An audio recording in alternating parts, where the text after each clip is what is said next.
بسم اللہ الرحمن الرحیم۔ السلام علیکم ناظرین، آج اس ویڈیو میں ہم آپ کو یہ بتائیں گے کہ وظیفہ کسے کہتے ہیں، شفائے باطن کیسے ممکن ہے، اور شفائے باطن کے ذریعے فرد کے اندر موجود بے حد پیچیدہ اور پر اسرار انرجی کیسے اس کی مشکلات کی آسانی کے لیے اللہ کے حکم سے وجہ بنتی ہیں۔ ناظرین، یہ 3 سوال ایک ہی بہن صاحبہ نے کیے ہیں جو کہ کراچی سے تعلق رکھتی ہیں۔ اس مختصر ویڈیو میں ہم ان 3 سوالوں کے انشاءاللہ مختصر جواب دینے کی کوشش کریں گے۔ تو ناظرین، روحانی حوالے سے وظیفہ ایک ایسی عبادت ہے جس میں فرد اللہ کے حضور ایک مخصوص انداز میں دعا کرتا ہے۔ اسی دعا کرنے کی برکت سے اس فرد کے باطن کی صفائی ہو جاتی ہے، یعنی اس کے باطن کو شفا مل جاتی ہے، جس کی وجہ سے اس فرد کے باطن میں موجود قدرت کی ایک بے حد پیچیدہ، پر اسرار اور عجیب پاور نکھر کر سامنے آ جاتی ہے۔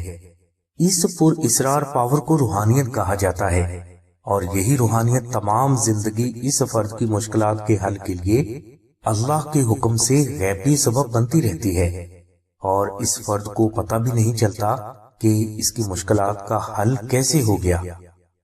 ناظرین، ہم نے بہت بڑی بڑی باتوں کو صرف چند لائنوں میں آپ کے لیے پیش کیا ہے۔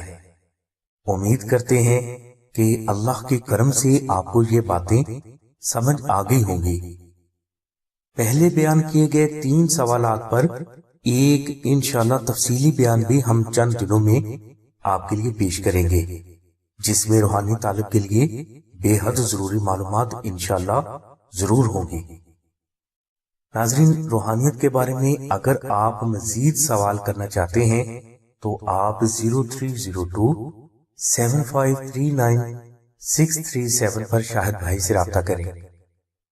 ہماری دعا ہے کہ اللہ تبارک و تعالیٰ کی ذات حضور نبی کریم صلی اللہ علیہ وسلم کے صدقے میں آپ کے سینے کو محمد و آل محمد کی محبت کے نور سے منور فرمائے۔ آمین ثم آمین یا رب العالمین۔ الحمدللہ رب العالمین۔